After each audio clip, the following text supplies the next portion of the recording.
Welcome to our 2021 Spoken Word Show.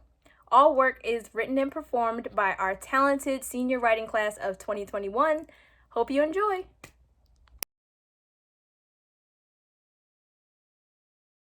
Next up is Naija. Spiritually, she is a Trader Joe's employee. She can usually be found waiting around for the next season of Drag Race.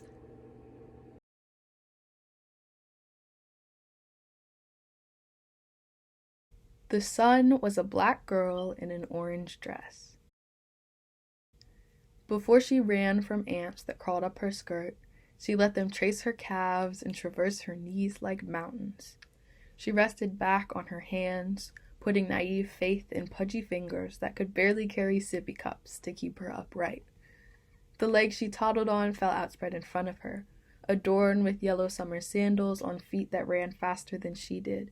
Feet she'd scorn if they stepped on her ant friends. Her dress was clementine-colored like the one she'd fished out of her lunchbox in crowded daycare rooms. It floated atop her seated thighs as her gaze floated to the sky, counting cumulonimbus clouds that made her feel small. But she had clouds of her own that grew from her head, that her mom had gathered into 3 puffy ponytails like points of a crown. She was royalty. Her subjects slumped into her bright eyes and fell victim to her 2-toothed smile that lit up the world. It's easy to forget the serenity with which she once ruled, when she plows through everything in her path, crushing ants by accident as she sails through the sky, seeking all things new, shedding all things old, when she bursts over the horizon and refuses to set until she's seen to all that she said she would. She's become a summer solstice. Some cloudy days, mornings mellow, and she stops, long enough to sink back into her sunny sector, shining over her kingdom as she used to, with optimistic bliss, without ant adversaries, and always with the transcendent warmth of her sovereign smile.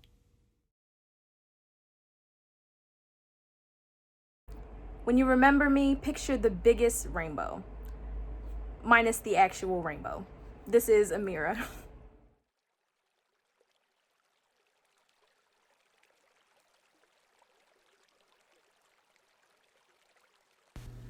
For once in my life, I've decided to be selfish.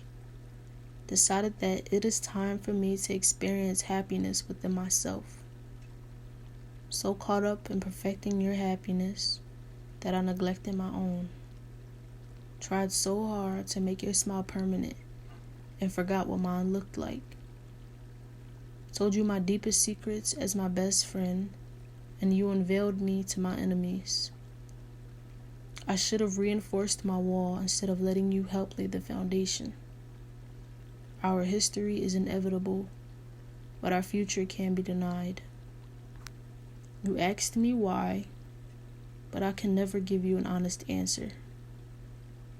You've called me your fairy tale ending, but you are Sleeping Beauty and I am Maleficent. And even when our roles are switched, I am still seen as an evil presence to you. All I could extend was a shoulder, a hand, and a smile for optimism. Provided you with stability and sanity when others publicly denied you.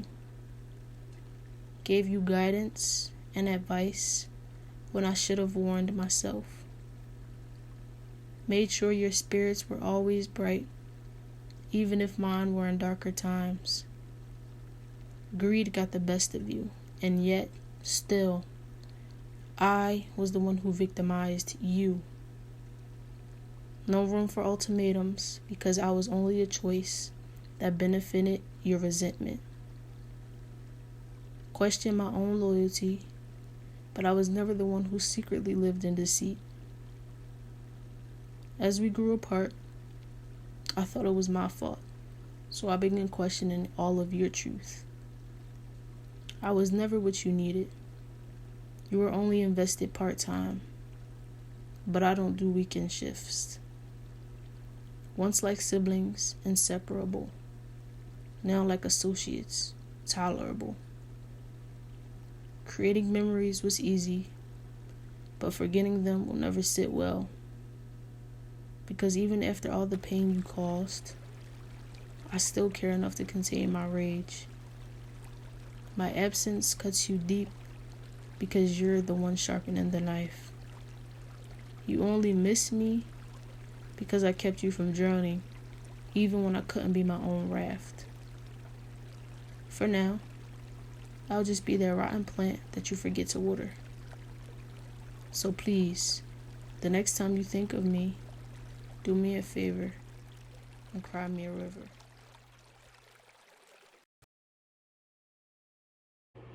She may be known for her procrastination, but she is also known for her poetry that always holds a story within. There is a piece of her heart and soul in each one. She is a phoenix that always rises from the ashes. This is Millie.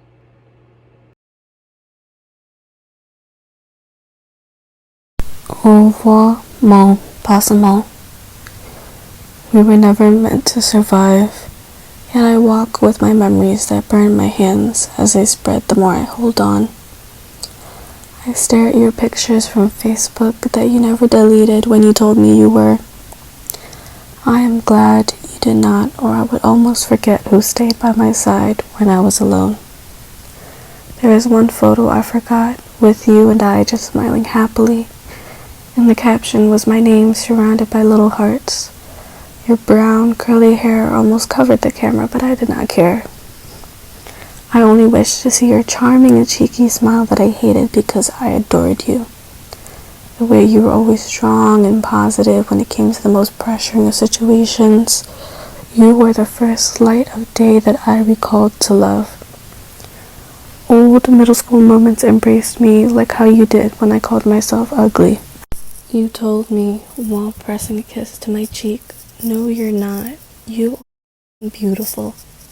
There, and then I knew that I would follow you anywhere.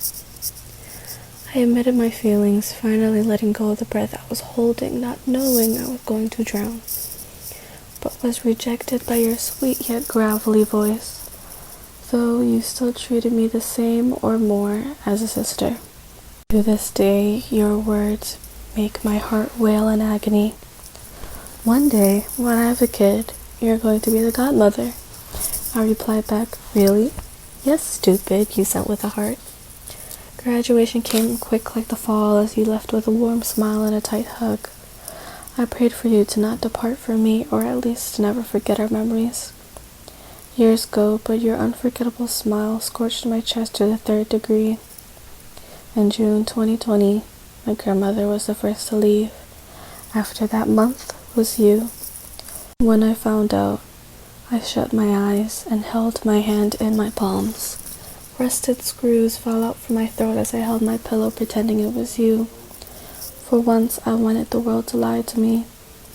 Though I kept rereading the article of when and where you died. Police have identified the 19-year-old victim who died during a double shooting in Edgemoor on Wednesday, August 20, 2020. A long, too long minute of silence each time I read it. Lexie, I really loved you. I would meet the devil at a crossroad to give my soul to bring you here. I wish you could come back home. I snuffled through the smoke falling out from my lips as I spoke to the skies that were crowded by many little balls of suns, so crowded yet together as a whole. The winds feather around my face like soft fingers to distract my thoughts. I think of your smile. Instead, when you touch my cheeks, heated hands melt away my icy facade. Then for a small moment, I could almost feel her lips pressed against my forehead. The touch from a ghost I could not reach, yet she found me in my mind of thorns and willow trees. I prayed one last time to the God I do not follow. It is you that I am to greet death with, even if you meet him first. A memory of you stays within my heart, so I walk away from the what-ifs and what could-have-beens. Though I take with me the only regret of never saying to you, "Hi, Lexie," one last time to see you standing there at the gate waiting for me, with eyes of spring and my mind of winter. This is Kyle, the least talented writer in my class.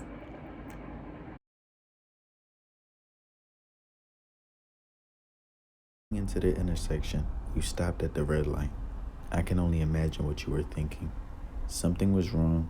You seemed upset, but I only thought you needed rest.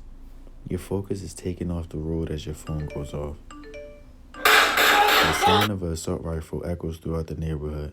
Your hand loses grip of the wheel as your foot comes off the brake. Blood all over your shoulder. You are no longer awake. Slamming into a parked van seals the deal. Now the only thing I remember is your voice. And you knew something was wrong. Why didn't you tell anybody? Why didn't you tell me? I'm not mad at you. I just want to know. Why you? You were just on your way home.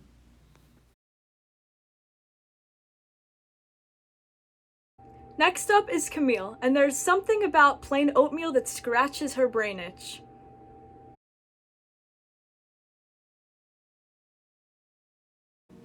On the second part of a 3-part journey, not the middle, there's no stopping in the divide of art. Staring out of the car window, listening to Pool by Samia, but thinking of Triptych. It's different than back home. There is no home, though. It's idle, and I'll soon leave, a ghost in my own house, gone to haunt another. The trees look different in Boston, maybe happier. The leaves are gone, instead of stuck on twigs, brittle before rotting. Do my mistakes worsen? Maybe, if they're there at all, melting through my eyes like charred ice. It doesn't really make sense, but it'll erase itself with time, evaporation, or guilt. I heard lakes can't crest like waves in the ocean, but I've heard the wind hush, the islands in between them, until they listen. Listen. I know I'll be back, and everything will be the same. Warm houses, full trees, crested lakes, maybe not.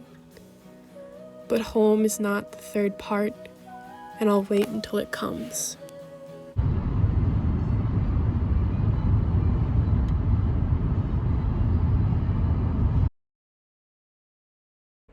Now introducing Ryan, who has thrived in anticipation for the good that awaits in his college journey. His intended majors are sociology and philosophy.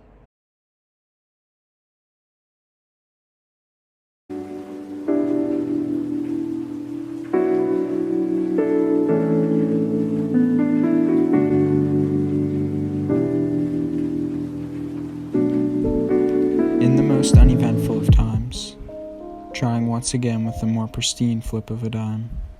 Abilities even out to a path intuitive in mind, likely speeding a process and saving inevitable time. The most uninhabited thoughts tend to eventually align. Reminiscing a bit stronger with time, renting mind space to become transparent towards radars of crime. All of childhood's cruelty and predestinations thrown into an R.L. Stein. Memory fading in higher potency and color correcting lines. Every encounter traded collecting much more than what was designed. A counteroffer denied because of what it subsidized. An inaccurate description labeled with what is fine to a government eye. Inaudible cries that need the deepest concern to figure out the lie. When tried, the jurors find a guilt seeming almost unauthorized. Choices creating the freedom that is just lived and realized. Following false footsteps and restrictions with fear of being penalized. But in the most eventful of times, the pursuit of purpose crystallizes under the most strict compartmentalizing.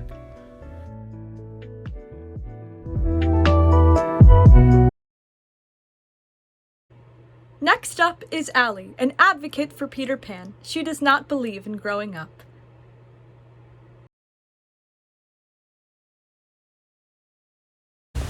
Light has always mesmerized me. Weird, I know.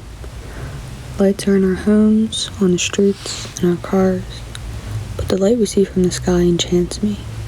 The sun, the biggest star, giving us what we need to see the beauty around us, fills us with life while warming our skin and emitting a light so luminous. Even when the sky is supposed to be dark, the moon and stars brighten it. They want to be seen. They only glow in the darkness. For this, they seem selfish, wanting everyone to look at them, but who's to blame them? We all have been spellbound, watching the moon become full, or staring at the stars gleaming. Some dance and dash across the sky.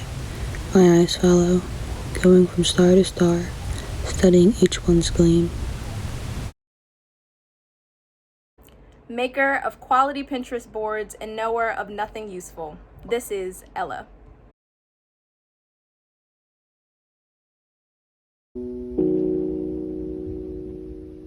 I'm a fool for thinking that this is what better looks like.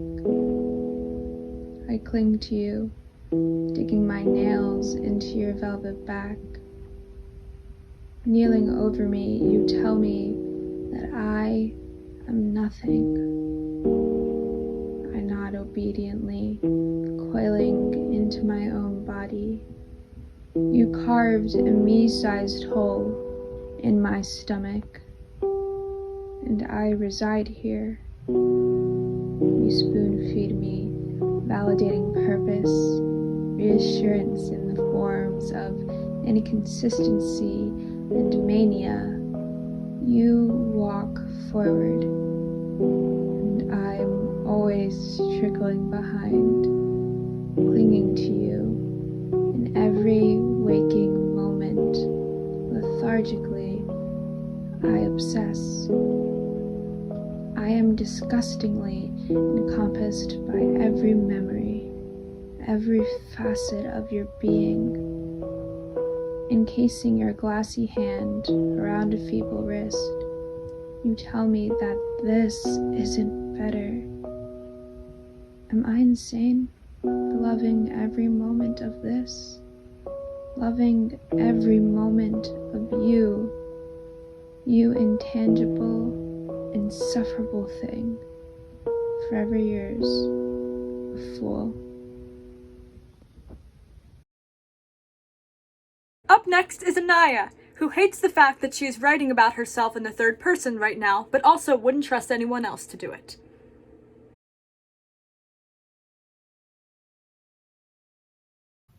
I learned America didn't love me from my mother's bed when the man on TV said, "Not guilty," and I wished I'd heard him wrong. Not guilty. Pictures played of protesters pleading for their lives, screaming for the right to walk down the street. People cried over a boy they never knew. Not guilty. My father came in and spoke to my mother in code to protect me, but it came out sounding like cryptic Negro spirituals, so the white folks wouldn't know what he meant. Though I was already crying as the smoke cleared, and something about saying America felt sour in my mouth and stuck to my teeth. Not guilty.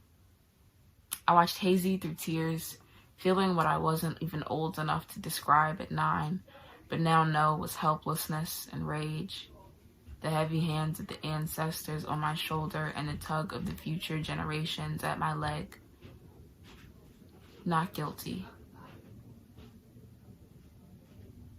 And instead of justice, he'd get the same smileless snapshot and one-sided self-defense story.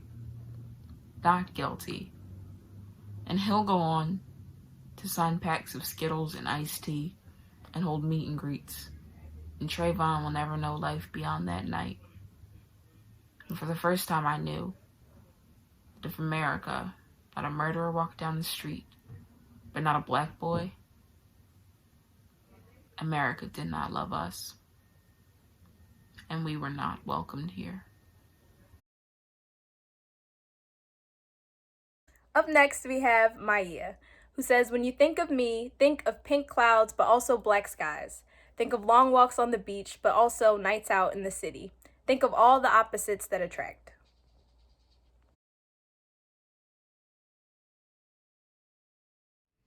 I am from a close family. I am from restaurant outings every 2 weeks. We sit and eat food that could have been made at home, but tastes better under dim lights and customer service. I am from football fields and Friday night lights. My team and I cheer on the sidelines for boys who couldn't care less. I am from small outings with my cousin who hides the truth of her feelings behind bitter words and angry tones.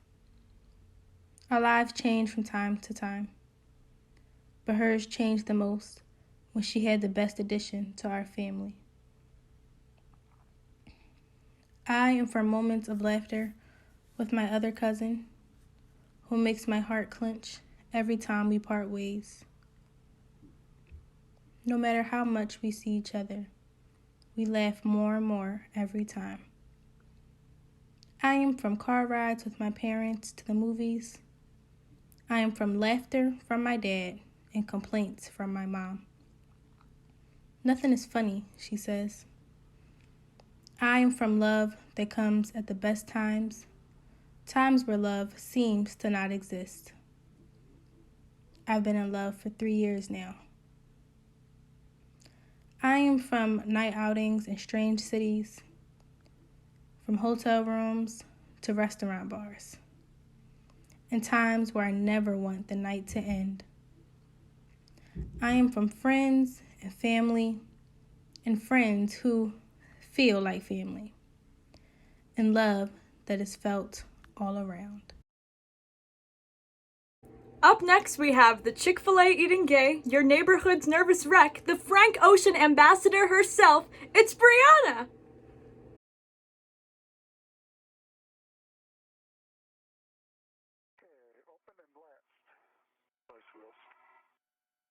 Okay, copy. Open and latch the emergency. The speakers overlap within the void of white noise, two astronaut voices struggling over comms, a poor connection going through a tunnel, distracting from a thought I was trying to channel. Flick.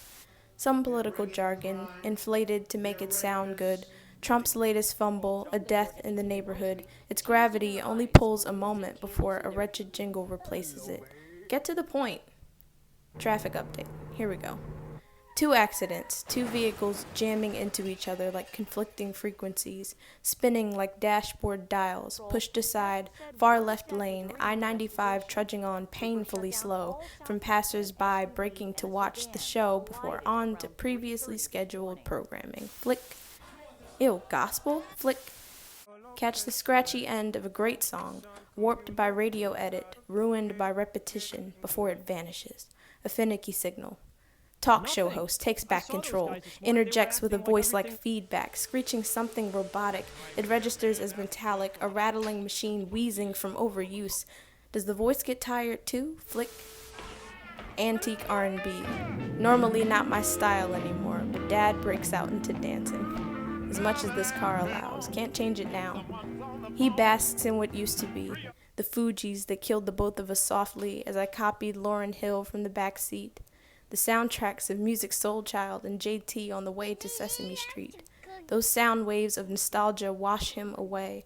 A water-damaged scrapbook page, a stuttering Walkman. He doesn't get this young buck, new age music. Why try? Since these teens don't know good songs no mo anyway, everybody too cool for old school. Flick. Off. This car becomes a vacuum.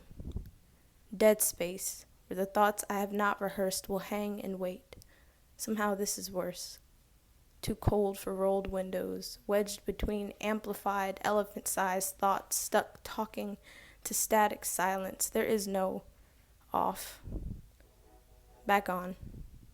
Flick.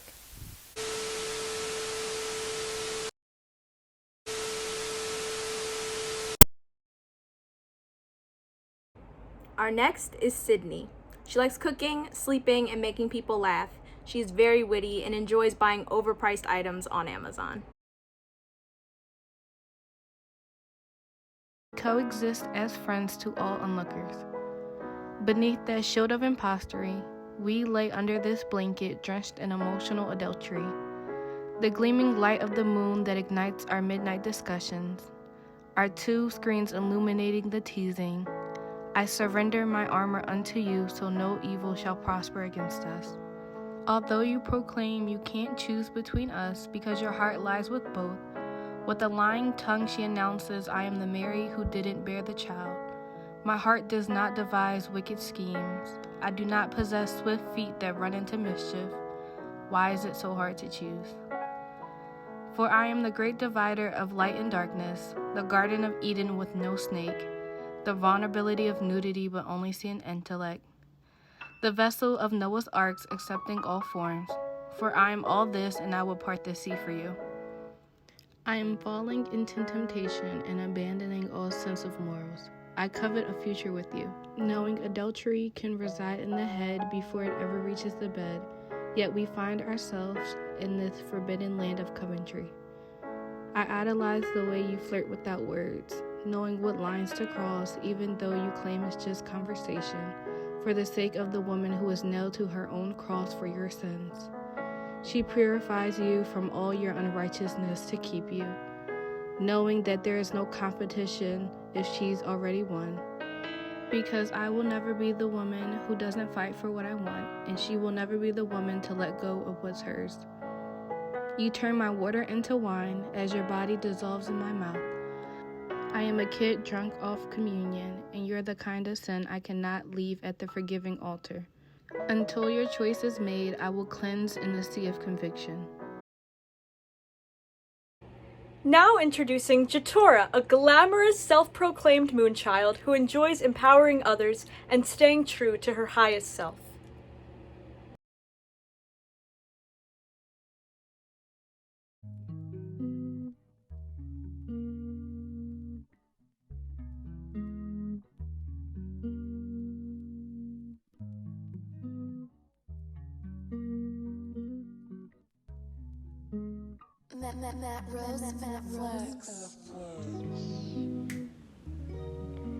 Before I learned who I was, I only knew who I was not.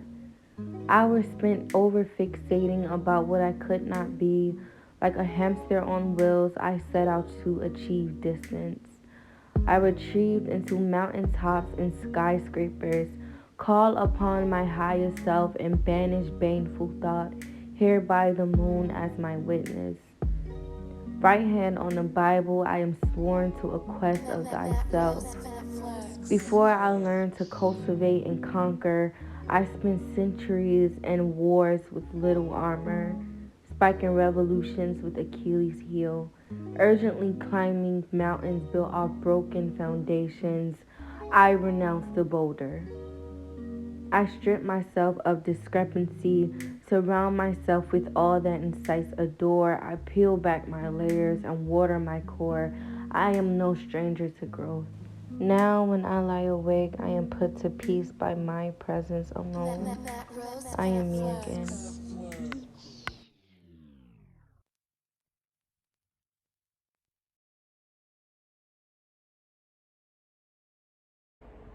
Up next, we have a Disney fanatic and an avid supporter of changing your hair color every month when in crisis, who cries to explain every emotion. Here's Lexie.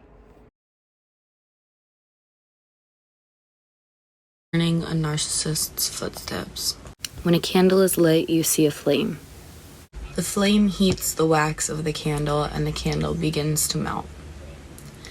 The flame doesn't think about what the other parts of the candle has done for it. It just melts it all. I think it's time for me to be a candle. I want to light all of the memories that sit in my head and make it pound, almost like that hammer you once threatened to hit somebody with. This was all while experiencing a rather repetitive occurrence of road rage while I was in my car seat at age 4. This happened again at age 6 with a screwdriver in your glove compartment, and again at age 8 with the ice pick in your trunk. I want those to drip down the flame and ooze into the bottom of the candle until it amounts to almost nothing. It's time for me to be the candle. You have already burned everything around you away, and now I need to burn the remainder of you. But in some aspects, I am afraid. I am afraid to light that candle. I refuse to burn everybody around me away as you did.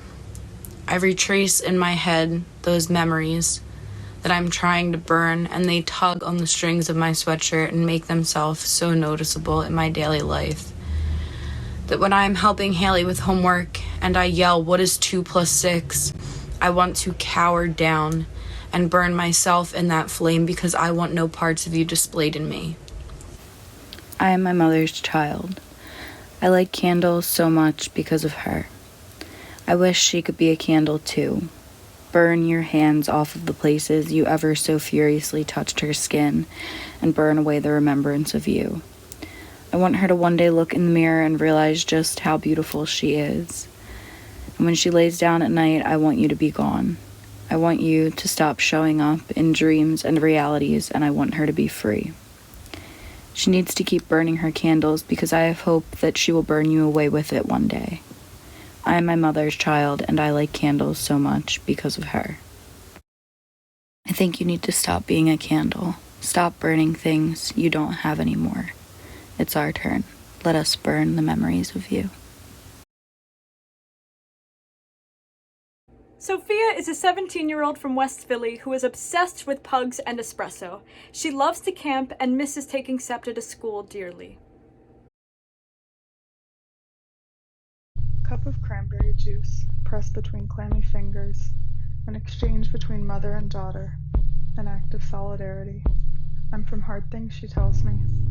I'm from my mother's West Virginian town, from the alcohol that stains most Irish people's teeth, and the withdrawn home where my mother was raised, cleaned by her mother and built by her father's own hands. I'm from a family of medics, women that are the backbone of service, who prepare meatloaf and potatoes after 9-hour shifts, founded from a culture of caretaking. I'm from anxious women who wipe countertops 3 times over to make sure that no stains linger, women who know that a tidy workspace can be a host of creations even greater than themselves. I'm from outspoken women, a family of vocalists whose songs ring in my ears through mid-afternoon phone calls and the sound of my grandmother's camcorder turning on to record the span of my childhood. In a cup of cranberry juice, I hear the voices of the woman that raised me. With a maternal tone, their words echo across the East Coast, fervently reminding me, you can do hard things. Up next, we have the avid David Bowie pursuer. It's Riley.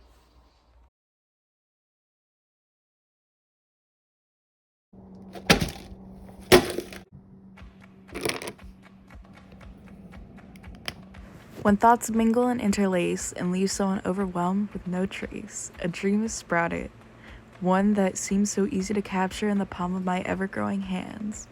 Third grade was the time for laughs and dreams that would never come to fruition. Art has many different definitions. Art was the way my socks never stayed pulled up to my chubby, scratched knees. Art was the way faded faces begged my ever-so-talented hands to draw for them in class. And art was definitely the way I had almost always overexcitedly entered that dreary reduce, reuse, recycle competition and had never once won.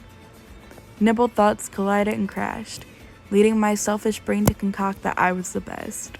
I was narcissist and my river was art.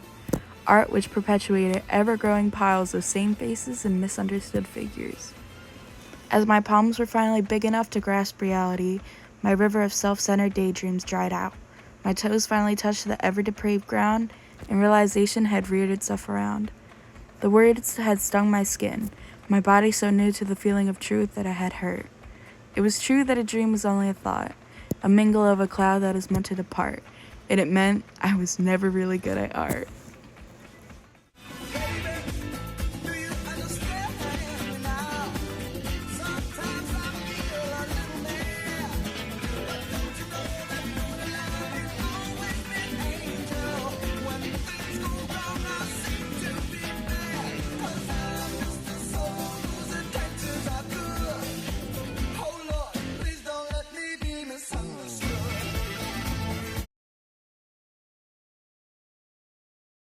Simba is a cat lover whose purpose in life is to adopt all of the stray cats in the world and live on a farm far, far away. They are currently making all of their dreams come true, one at a time.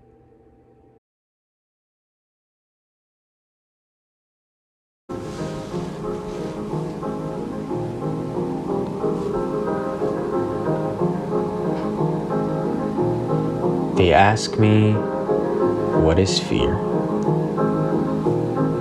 Fear is peering in through the mirror and seeing nothing to cling to.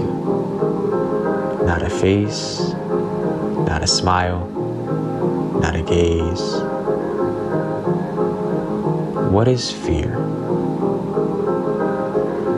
Fear is being 12 again and crying because God doesn't exist. Did it then, does it now, won't later. What is fear? Fear is an everyday nature, a response worth having toward this father, this anger, this slaughter. What is fear? Fear is all of the above and knowing only two options, either death or love, me or us, safety or trust. Fear is finding out by accident that I have all the power I need. Being 14 and choosing on a frigid winter night to step out into the world and walk on thin ice like Jesus did on water. Walking from behind the screen of fear to the other side of it I call hope. Fear is trusting an Australian friend's friend in Horsham to take me far away, a stranger, and realizing that safety and stability are not mutually exclusive. That power and agency shouldn't be withheld from anyone, and that I can be the author of my own story and write my life on my own terms. So they ask me, what is fear? And I answer honestly. I tell them that I do not know what fear is anymore.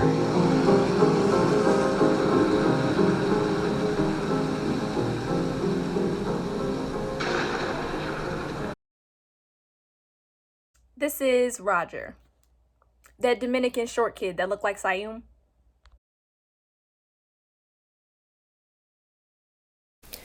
When I wear my mask, it isn't for anonymity. It's more so for protection.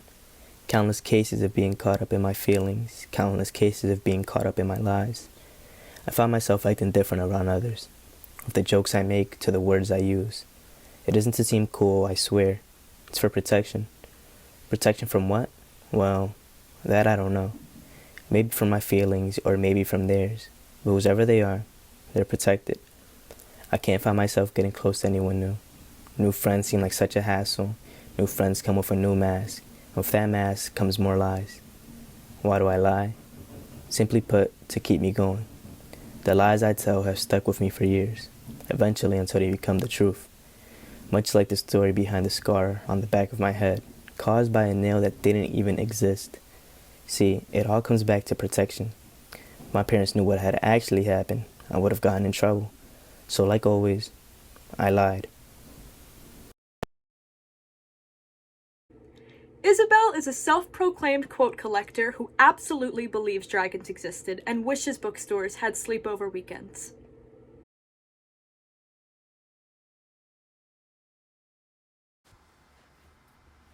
To celebrate life. The immediate.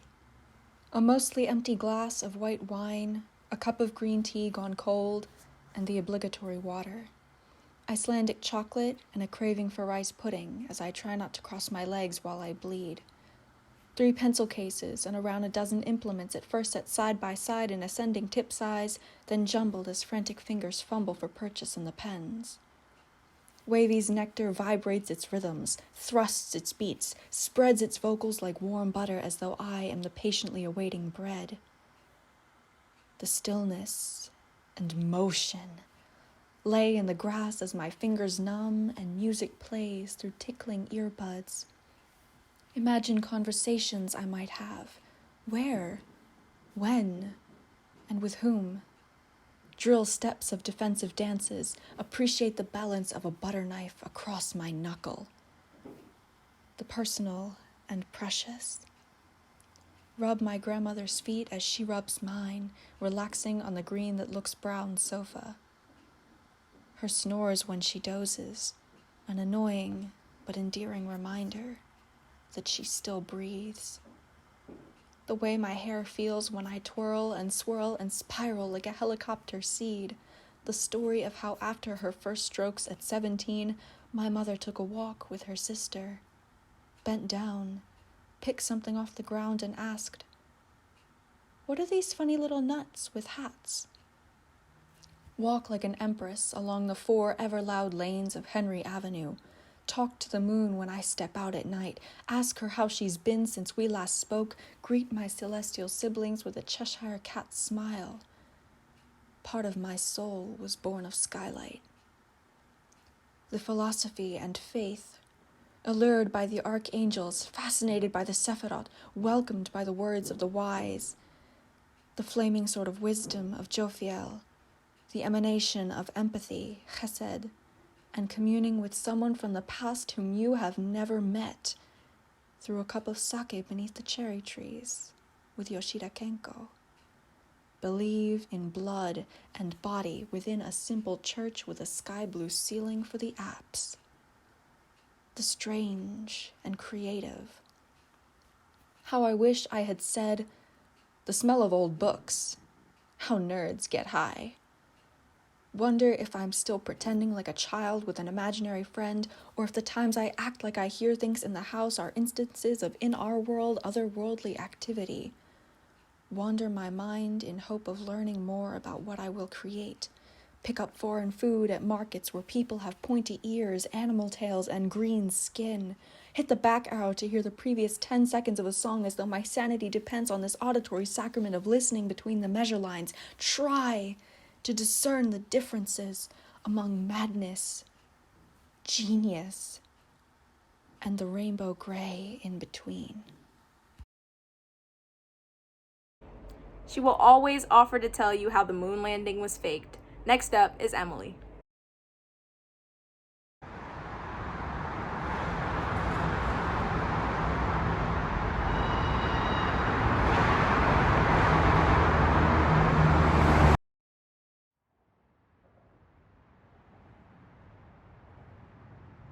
I've only met one other person who knows the feeling of sitting in the dark backseat of a megabus coming home from a day trip to New York City, crossing the Ben Franklin Bridge that by 10 o'clock is speckled in a popcorn cranberry garland of neon lights, mixing into the Delaware River like an oil spill. But I know the only color on the Walt Whitman Bridge is the sunset, past the span of stone harbors that weather into wooden docks behind the South Philly side of Columbus Boulevard.